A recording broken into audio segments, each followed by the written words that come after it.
Welcome to Ninon Speaks. I'm your host, Ninon de Rosa, and my co-host is AJ Dean. Sit back and enjoy the show. Welcome to Ninon Speaks. I'm Ninon, your host, and we have co-host AJ Dean. This is an amazing show. We're giving the opportunity actually for people to be guests on our show around the world. And today we have actually somebody coming in from London. I think this is going to be very exciting. But as you know, I do not introduce our guests. I let AJ do that. So AJ, go ahead and let's see who we got as our guest today. Hello, Ninon, and thank you so much. We have all things sparkling and entertainment today. I am so excited for your show today. It just keeps getting better and better. We have the wonderful Diane Hinds from the Entertainment Bureau in London, England, and who does amazing public relations and marketing and radio. And we have the incredible award-winning actor, writer, and comedian, John Di Domenico. A warm welcome to both of you. Hello. Hello. Hello. Good evening. What's this chocolate thing? That's a kind of a mid-afternoon. This is encouraging me to have a piece of chocolate. How are you? How's London? Let's go to London first. How's London? London is grey, gloomy, but it's going to get better. I know. You know, I live in Vegas, and just announced, I guess a week ago or so, that they're going to be completely open in Vegas June 1st. And this is amazing because, you know, our industry here is the casinos and, you know, tourists. And so everybody's going to be coming to Vegas, especially summertime and everything. So it's awesome. Absolutely. How about you, John? How you doing? Good. How are you? I'm doing. Can you turn your volume up a little bit? Oh, bring it up? Sure. Absolutely. How's that? Yeah, that's a little better. You look, I love your background. You've got a few awards there and you've got books. Yeah, I'll get a couple of awards. Stuff, John. Here's an interesting award. This is for winning the International Trump Impersonation Contest. I think that's amazing. This thing weighs like 2 pounds. Oh, how amazing. Well, you're in deserve of that, John. Oh, thank you. You know why you're in deserve of it? Number one, to take on Trump. That you need several awards for. Yeah. Well, I started doing him back in 2004, so I was way ahead of everybody else. Oh, you were way ahead of where everybody. Yeah, had a very long runway. You know, so when he announced in 2015, everyone just kind of came to me. Yeah, you were in the arena of what was his favorite line? You're fired. You're fired. But I was doing that much longer. You know what I mean? I created that phrase. Believe me, you're fired. You're horrible. You do a terrible job. Terrible. Except me, I do a great job. I do an amazing job. If I wasn't looking, that's his voice for sure. Isn't that? I don't miss the voice. Isn't that Mr. Voice there? Now we're what? 12, are we 9 o'clock, 8 o'clock in London at the moment? 8 o'clock. Yes. Now, are you actually in London or the outskirts? Where are you?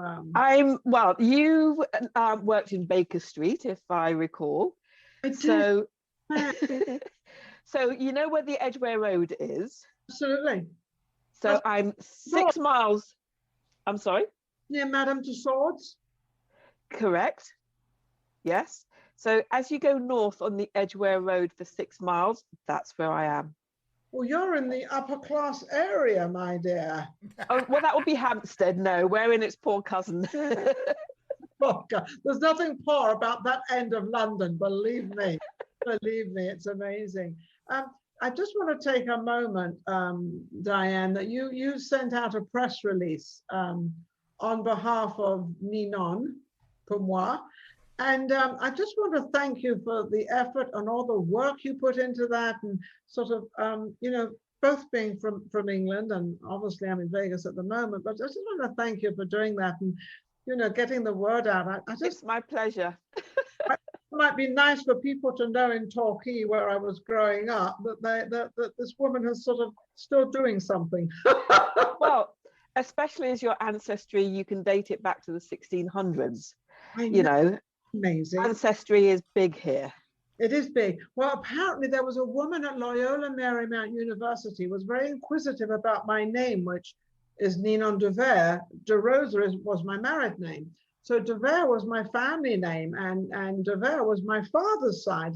His name was Gerald Alexander de Vere Whiteway Wilkinson. So I did with de Vere Whiteway Wilkinson. Quite a mouthful for a young kid. Well, I have to say, you are the third Ninon I've met.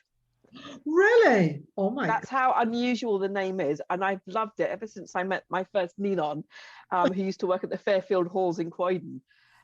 It's a great name. Do you know its origin? Yes, I do. It's actually from Ninon de L'Enclos, and she was a high society woman in Paris, and she was very well known. And I don't know if I'm living up to her name. I hope so. But it's funny you should talk about Fairfield Hall in Croydon. My uncle lived there. So I think it may have been somebody around there when I used to visit my uncle and my aunt and my cousins. And also my auntie Yvonne used to work in Fairfield Hall and always talk about Ninon. So it may be through that.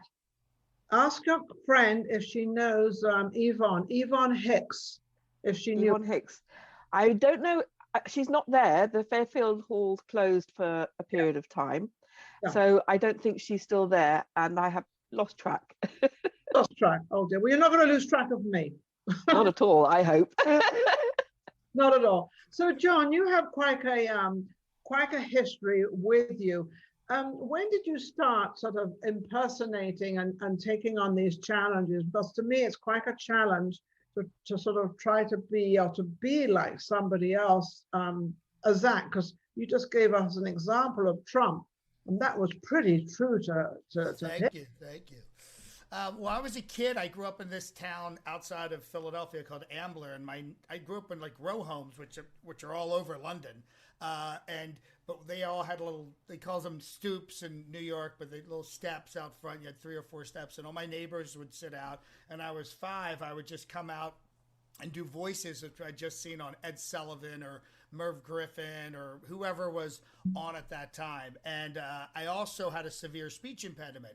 So when I did the voices, it eliminated the speech impediment while I was doing that voice. If it was Humphrey Bogart or James Cagney or Ed Sullivan, I would come out and my neighbors would be sitting there. Now here on our show, the great Garbaccio brothers, and my neighbors were just amazed by this little 5-6-year-old, very precocious kid who could do these voices, approximate the voice, for a 5-year-old. And they just loved that. It was very encouraging. I got a lot of affirmation out of it. But also my parents did notice, like, when he does the voices, he's fine. And when he doesn't, he sounds like Yosemite Sam or, one of these other characters who can barely speak. Elmer. People told me I spoke like Elmer Fudd because my tongue was too big and all the stuff was too big. And so I would talk like this. So when I went to, when I got in first grade, they diagnosed me, and then I spent 8 years in speech therapy. Wow. 2 times a week for 8 years during the school year. But during that time, it really gave me the mechanics of how to do different voices, of throat placement and nasal placement, actual vocal production. One of the speech therapists, pathologists used to go literally hold my face so I would pronounce words properly. But also she talked about the vocal mask and producing sound and where the sound is being produced. Some people are in the throat. If I'm doing someone like Austin Powers, baby, I'm pushing it out. Yeah. You kind of had private lessons to do what you're doing now. Right. Yeah. They didn't really know what they were doing, but it really helps me a lot to understand where sound is coming from and how it affects. And certain voices I have to actually push down into my chest so it's more effective. If I'm doing an Aussie accent, those guys are much lower. They all speak from their chest. You have to speak much lower. Yes, you're right. Those British. Russell Crowe and all those guys, they all speak from here. So I have to get more out of my chest than my throat. So yeah, it's manipulating the sound. So that's how I got into it, and I love doing it. And I wanted to do everything as a kid. I wanted to be an actor and an impressionist and make movies. Like the closest person would be someone like Frank Gorshin, who was an impressionist, comedian, actor. He kind of did it all. So, but I was actually following in the footsteps of a totally different person named David Fry, who I had ended up buying his album when I was a kid, and it was Nixon, a 4-Year Fantasy, and he did all these voices on the album, and it had a narrative structure which followed Nixon through the course of a couple of days, and he did all the voices, and any of the voices he couldn't do, he had another guy named Gabe Kaplan, who years later went on to do Welcome Back, Kotter. And it was like, oh, these people are connected. It's, anybody who's been performing for a long time knows a lot of performers. And it's interesting how things start interconnecting after a while, and how performers know each other and writers know each other, and Yeah, especially with you, because you seem to have got into a place starting very, very young and accidentally being given all the tools to actually do what you wanted to do in the first place, which is acting and doing all that. And you have to learn all this stuff. And this is exactly how you do it. And you did it well. Diane, what do you think? This is really quite amazing, isn't it? How people get into their business and what they want to do for the rest of their lives, which applies to you as well. You're a writer. Now you've written books, I understand. Well, I did a pocket book a while ago. My background is in public relations, within the entertainment sector. And about 3 years ago, I kind of felt I'd lost my passion. And I thought I needed to do something to distract myself and to get me out and about. So I devised this talk called How to Promote Your Book, aimed at the independent writer.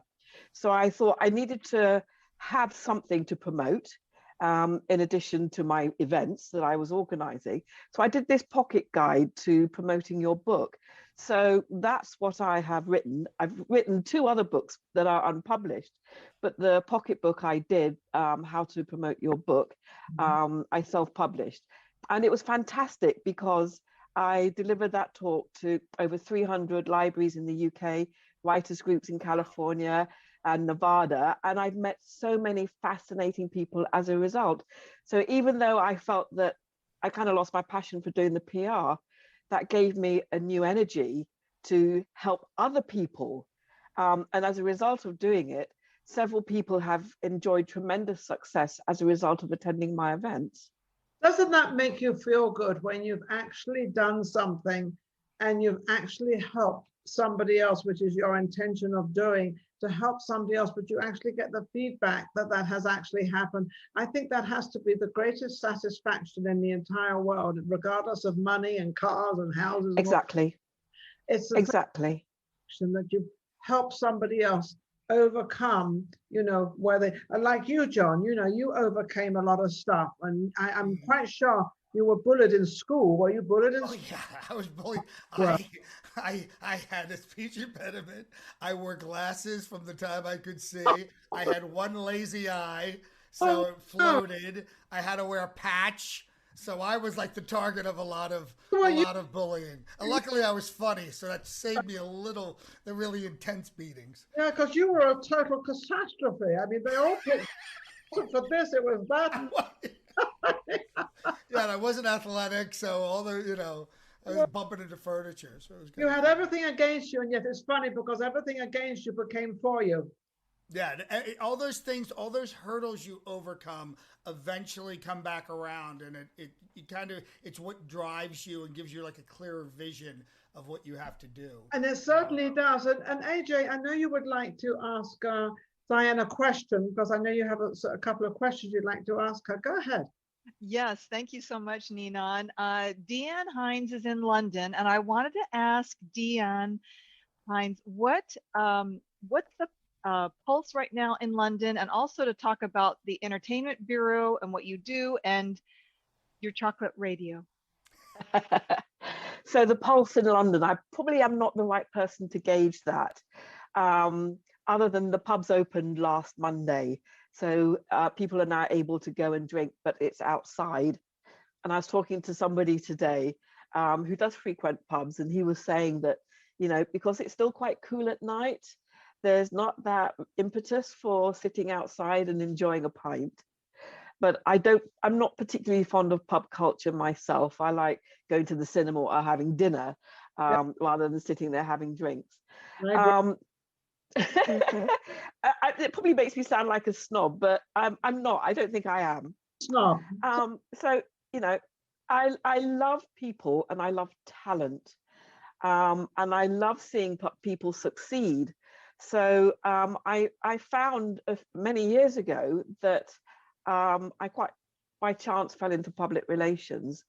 So I was able to marry my two passions, which is people and promoting them. You know, I love working in the background. I'm not really somebody to stand out front and do things like that. Like you, Ninon, you're an expert at this. I couldn't do your job. Couldn't do yours. So you and I are a perfect match. I'll do this. Absolutely.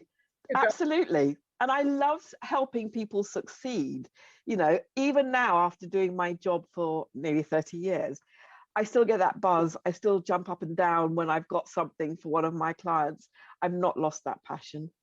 Me too. I haven't either. It's funny. I still get excited when I'm going to have dinner with someone tonight, and I'm excited to see this girlfriend and go and have dinner. I'm still. We're not. Yes. But it's exciting. I love it. It's great. Good for you. Go ahead. Thank you. So with the pandemic, you know, I was in Las Vegas last year. The night I was sitting in, there's that hotel right at the bottom, south part of. Sorry? Mandalay Bay? That's the even more south than that one. Oh, you're talking about the Wynn or the Encore? Further south. Oh, the Sahara? No. Besides the point. Anyway, I was there and I was having a meeting with somebody at about 8 o'clock. And I arrived at the hotel and suddenly the main entrance is closed and I'm thinking, what's going on? So I go in and I find the place. So the place that we were due to meet was closed. So we were sitting in the main area where all the machines are. Yeah. And suddenly I heard this announcement saying the hotel was closing at 10 o'clock that night. And everybody had to vacate the hotel by 12 o'clock the following day. Wow. And I felt I was living in a horror film. I bet.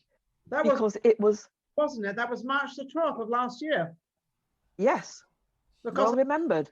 Yeah, I had a store because I had a building, and I had a phone call saying that they're closing the store in 2 hours, and that was 10 o'clock in the morning, and 12 o'clock everybody had to be out, and I'm like, so I said I'll be right down. So obviously, you know, so I know exactly what you're talking about. The strip closed, boom. The whole strip, and I hadn't at that point driven down the strip as it had closed, but I then had to make emergency plans to return to London because our government advised us to return as UK nationals. So I had to sort that out. And then I thought one of the things I had to do before I flew back was to drive down the strip and just see and feel how it felt. It was sad, really sad, but I'm glad you're bouncing back. If any time you want footage of that, I have footage of that. I did a whole thing of it and I can send it to you if you would like. Oh, I would love to see it. That'll be wonderful.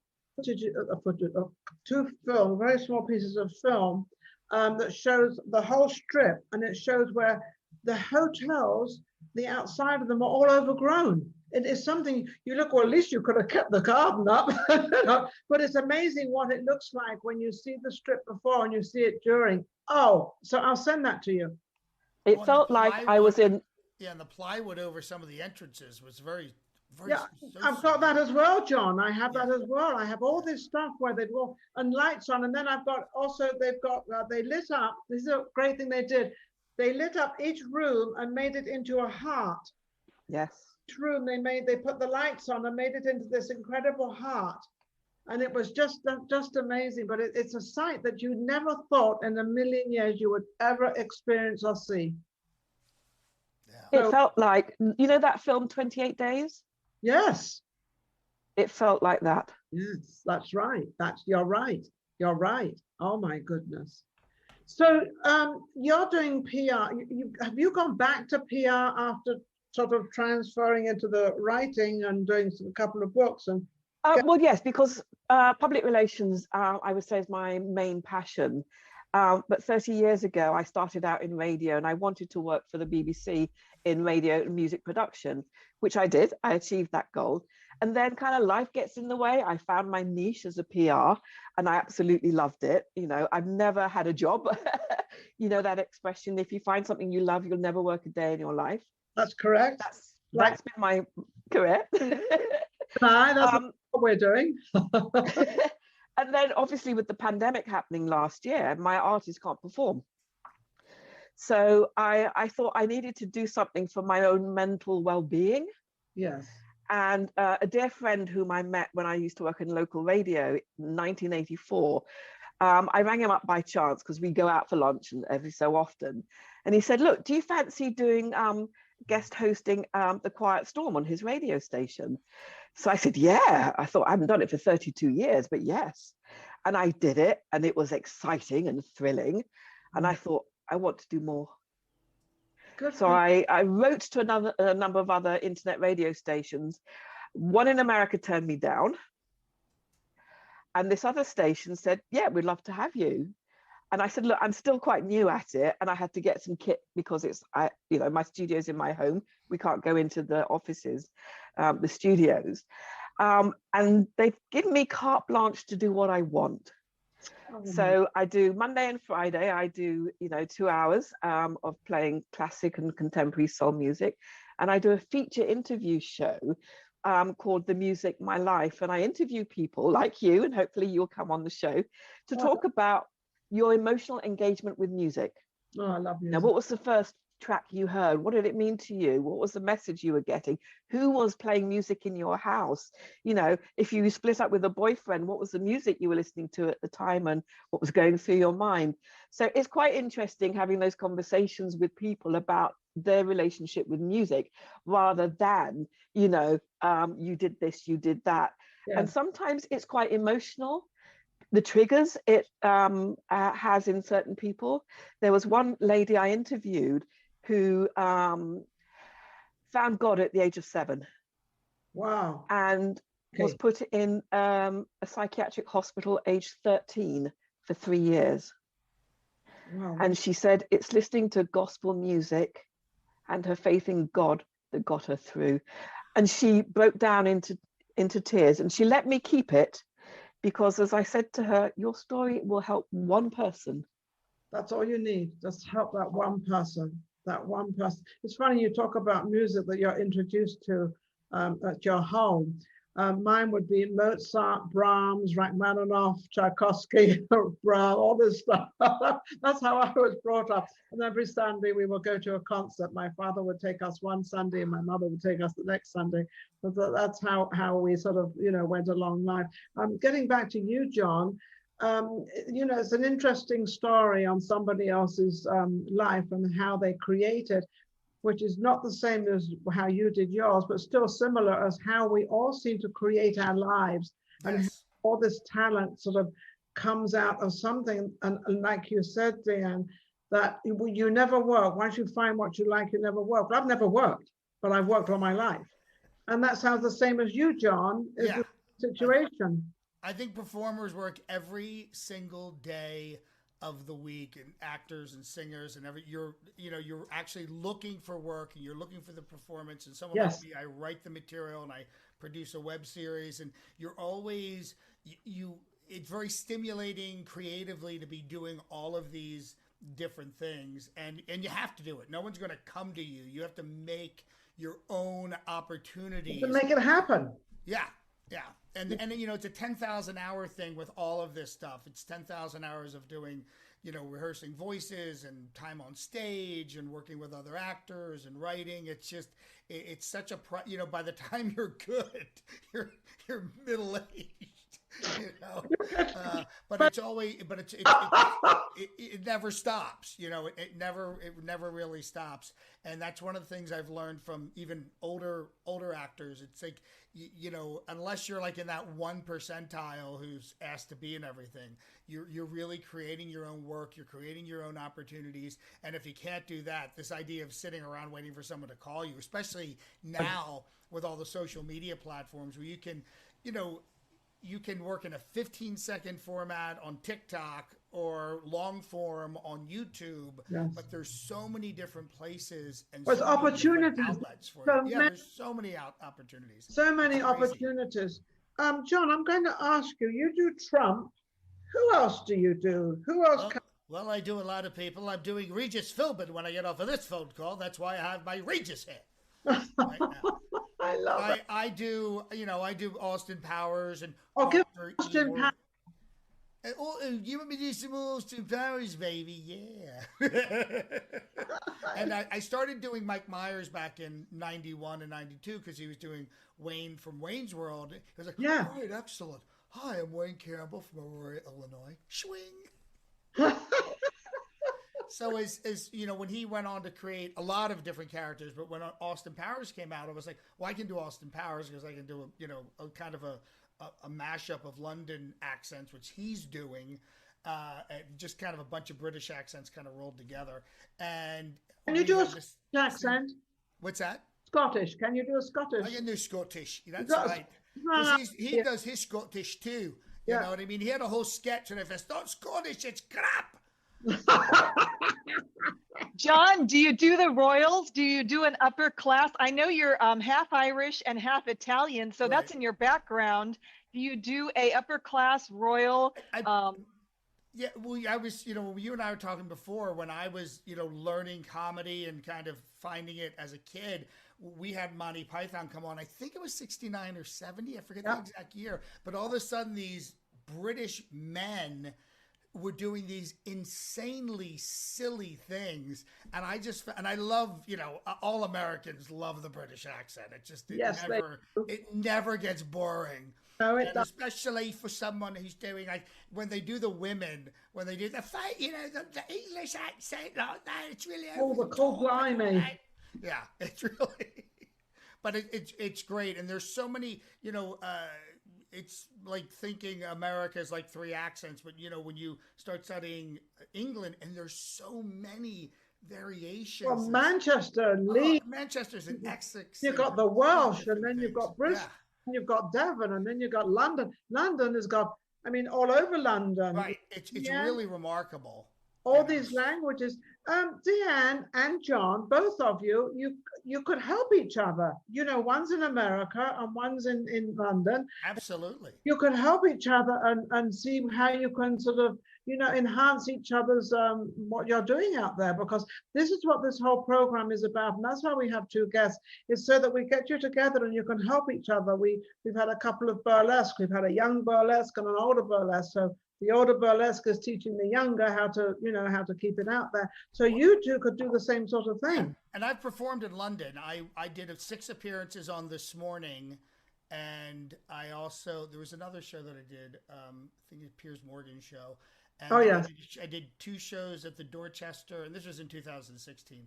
And then I did some event outside of some country club outside of town. It was yes, my dear, it would be a country club. Yeah, it was quite nice. It was really very they're playing fun group. Golf. They're all on the golf course. Ladies were quite nice there. Oh my dear, yes. So back to the royal family. So you do take on the royal family as AJ. Well, I don't. It's my audience doesn't really know the royals that much. So I know pop culture wise who they are, but I wouldn't. Other than the queen mum, I really wouldn't know too much. No. Well, now we have an American involved with the royal family. So right. You've got them again causing divorce and mayhem. I love Harry and Meghan. I have to say, I love Harry and Meghan. Everyone who loves Harry and Meghan, raise your hand. I think yes, thank you. Anybody who walks away from that kind of money, I'm very impressed with that. Well, I'm going to intervene here a little bit, because I don't think people quite understand what the royal people have to go through. And when you know how their day runs and how they have to attend so many functions and be so correct, and then they can't get out of this box because they're criticized for every single thing they do. And I give Harry an incredible, I don't know how he did it, but that actually happens to be his personality. And he just wants to live the life of a regular person, because the royal family, they don't live actually a regular life. They have a very, very hard on-the-go life all the time, and they're criticized all the time. Good, bad, right, or wrong, right? Is that right, Diane? Oh, yes, there is a saying that, William is the heir and Harry is the spare, which is awful. Yes, but, if you actually think about it, what kind of a life does he have if he stayed in the firm? I admire him for having the courage to say, I want to make a life on my own. Whether it works or not, I want to go, and I've got to go and explore it. This is me putting words into his mouth. Yes. But you've got to admire somebody who has that courage of conviction. And he's probably made a lot more money now. Well, the couple has probably made a lot more money now than he had whilst he was still part of the firm. He had all the privilege and what have you, but I think he may be happier knowing that he's made it on his own. I absolutely agree with you. And may I add something? I do want to say our respects. We're thinking of the Queen at this time. We just want to give a recognition and acknowledgement to Her Majesty, our beloved Queen Elizabeth. And we want to mention her, and she's in our thoughts and prayers at this time. Yeah, and you're absolutely right. You need it. And I'm watching the funeral, which I'm sure we all did. And you saw her sitting alone, and you had to think of all those years they were together, and she's sitting there. And as women, especially, what's going through our minds. I went through the same thing. My husband passed away, but we'd only been married 29 years, but still a long time. And when they go, it's like you can't pick up the phone. You can't, hey, you can't. It's gone. And going through that grief is very hard. So thank you, AJ, for bringing that up. I think that's amazing. May I also add that, she had to abide by our regulations where COVID is concerned. I lost my father in January, and I was not able to go to the funeral. And, it's tragic. So many other people in the UK and in the States and around the world have not been able to attend funerals.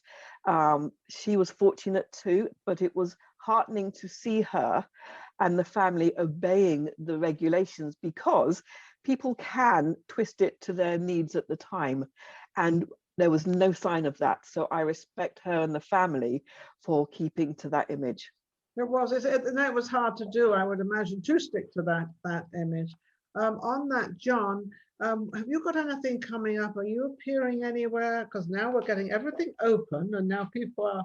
I'm doing a show here. Well, I have a show in Florida. I've got 2 shows at a club in Florida, June 14th and 5th, Flagler Beach, Florida. Okay. I have a show coming up here also in June, a live show with a bunch of other, Ruby Lewis and a bunch of other really great performers here in town. And then I have a network series on Fox, which premieres on April 29th. Called Let's Be Real. And we'd done a comedy special back in October, and it was what they call a backdoor pilot. And Fox finally picked it up, and we have a 4-show order. So I was out in LA shooting that. I'm here, and then I go back to LA to shoot some more episodes. And it's actually, since you're all British, it's the closest thing you would equate it to is spitting images. It's all puppets. So I do the voice of Trump as a puppet. Don't forget, John. Don't forget, John, when you're in Florida, you said you're going to be there June the 14th, right? Yeah, I think the shows are the 14th and 15th. Oh, pardon me. I leave on the 14th. The shows are the 12th and 13th. Okay. The reason I was saying that, because my father's birthday was June the 14th. And that's Trump's birthday. And Trump's birthday is June the 14th. So you might want to mention a happy birthday to him. Absolutely. There you go. Can't forget that little sort of, he would love that. He would. Yeah, and we'll be in Flagler Beach, and he's a little further down in Florida. Doesn't matter. He's everywhere. There was a number, over the years, I've actually done a number of Trump events for Trump's birthday, where I would appear as Trump. And one of those events was at Trump DC, Trump International in Washington DC, and wow. It was 900 people, and they hired me to come in as Trump. But since it was his hotel, and he has popped up at these events before, when I came on stage, everyone rushed the stage, And then they realized it was not Trump, it was me. It was very funny. Oh, how cool is that? Yeah, it was hilarious. It was like a stampede towards the stage. You know, that's not him. That's not him. But it's like him. Yeah. A little shorter. I always hire shorter. I'm only 5'8" and I wear heels when I do Trump, but I hire shorter Secret Service guys to make the things we do to make to yeah, and I got to create the illusion if I'm on stage. So. Yeah, absolutely. Diane, what have you got coming up? You've got your radio shows, right? Yes, my radio shows. But also one of my clients has got his first gig coming up next month, which is streaming online, which is fantastic. And just hopefully, my daughter is in a play, 2 Victorian farces. So I'm helping her promote that. And I can't wait to see it. That's in July. And it's going to be tremendous fun. So hopefully, very slowly, things are coming back to normal. So hopefully September onwards, things will start to look fantastic. Yeah, because on Ninon Speaks, and as AJ will say, that we do a lot of promotions. We put us, actually, AJ puts us out there everywhere. We're on TikTok, TikTok.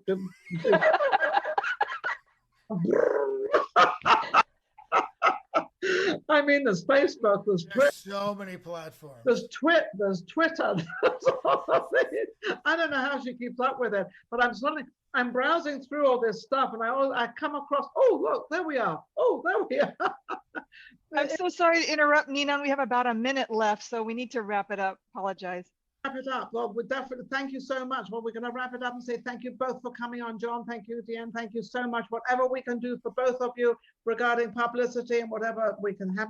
And AJ, thank you for putting all this together. She's amazing, isn't she, guys? Oh, she's great. It's great. Yeah, she's absolutely wonderful. Great meeting you, Miss Hinds. Yeah, yeah. You, sir. Virtually. But either one of you will be great. AJ, would like to say something? Last words? Thank you. You've both been so incredible. We want to work with both of you in the future as well. We want to continue our great energy and great efforts. Okay. And I just want to thank you and thank Ninon and everyone out there. Yeah, we're doing well. Take care, guys. You're wonderful. Thank you. Thanks for having me on. Bye-bye. Bye.